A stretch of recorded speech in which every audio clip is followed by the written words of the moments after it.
À 2 heures de Tokyo, nous voici dans les Alpes japonaises qui nous promettent une aventure exotique, de la poudreuse, des pistes incroyables et des singes des neiges dans leurs bains de vapeur. C'est le sommaire de ce premier numéro de Japan Life. Partons à la découverte de ce paradis hivernal au pays du soleil levant.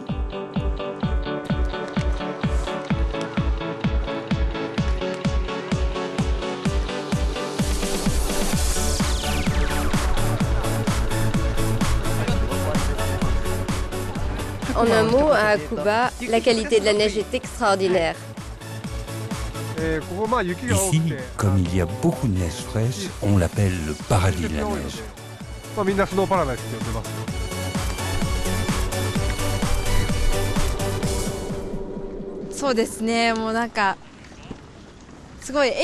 À Hakuba, les paysages ressemblent à des peintures. Avec la montagne autour, on se sent immergé dans la nature et c'est magnifique. Les 3 amis habitent à Hakuba, dans la partie nord des Alpes japonaises, également appelée le toit du Japon. Ils passent toute leur journée à vivre leur passion dans un paysage majestueux encadré de montagnes culminant à quelques 3000 mètres. C'est d'ailleurs ici que des légendes comme Herminator, Hermann Mayer ont écrit quelques-unes des plus belles pages de l'histoire du ski lors des Jeux Olympiques d'hiver de Nagano en 1998.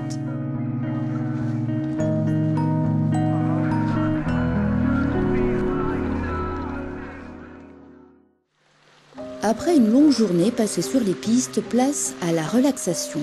Au nord-est de Nagano, nous découvrons l'un des passe-temps favoris des Japonais, ce depuis la nuit des temps, les sources d'eau chaude que l'on appelle ici les onsen.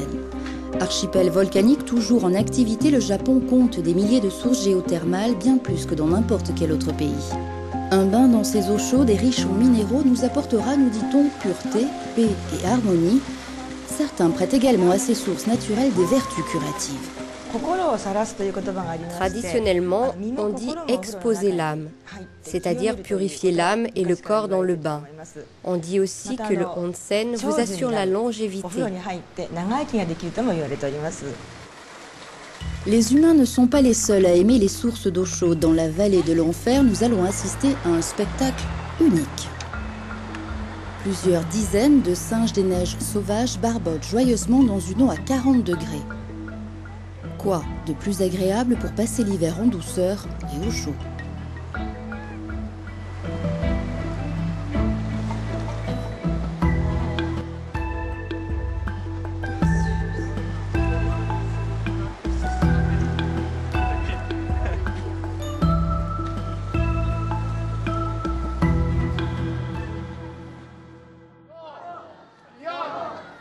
L'heure est venue de quitter ces adorables primates et de regagner Nagano pour les célébrations du Nouvel An.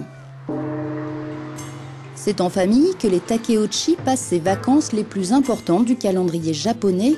Makiko, la fille, revêt pour l'occasion un kimono coloré, une tradition séculaire. J'ai choisi ce kimono moi-même. Je trouvais que le motif arrondi de chrysanthème était particulièrement joli. Quand je porte le kimono, je me sens droite et sereine. Les Takeuchi s'apprêtent à prendre le tout premier repas de l'année.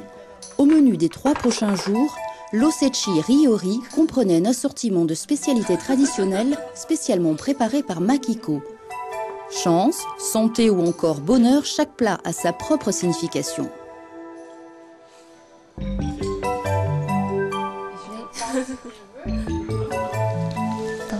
Ce kamaboko, ce surimi de poisson, a la forme du soleil qui se lève pour célébrer la nouvelle année.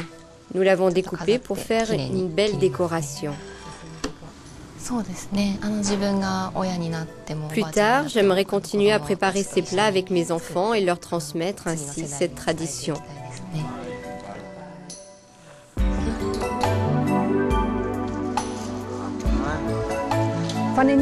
Après les Alpes japonaises, direction le sud de l'archipel. Dans le prochain numéro de Japan Life, nous découvrirons les îles de la mer intérieure de Seto. Au programme, un sanctuaire mondialement connu, un coin de paradis pour cyclistes et une île consacrée à l'art.